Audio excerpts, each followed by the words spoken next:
నమస్తే.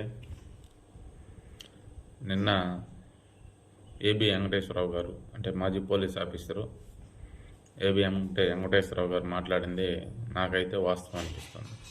రాష్ట్ర గవర్నమెంటు ఎంతమందికని ఆ విధంగా ఎకరాలు డబ్బు లక్షలు లక్షలు ఇవ్వగలదు? అది ఎవరు సొమ్మిస్తున్నారు?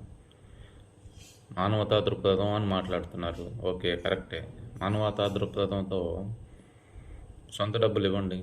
మీరు కూడా ఎంతోమంది చిన్న చిన్న వాళ్ళు సందాలు వేసుకొని పోయిన వాళ్ళందరూ 1,00,000 2 లక్షలు చొప్పున ఇస్తా వస్తున్నారు నాయకులు. అక్కడ సామాన్య ప్రజలు కూలి చేసుకునే వాళ్ళు కూడా 500, 1000, 2000, 3000, 10,000 దాకా ఇచ్చిన వాళ్ళు ఉన్నారు. అంతా కలిపి అదే 10 లక్షల దాకా చేరుకుంది. మీరు కూడా ఇవ్వండి. మానవతా దృక్పథంతో ప్రజల సొమ్ము ప్రజల ఆస్తులు ఇవ్వడానికి ఏముంది? ఆ రూల్స్ ఎక్కడి నుంచి వచ్చాయి? ఎంతమంది కనిస్తారు?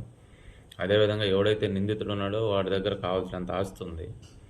వాడి దగ్గర 2 ఎకరాలు 3 ఎకరాలు తీసి ఇవ్వండి. వాళ్ళకి ఆ హక్కు ఉంటుంది కదా, ఎందుకంటే వాడి వల్ల వాళ్ళు దెబ్బతిన్నారు కాబట్టి.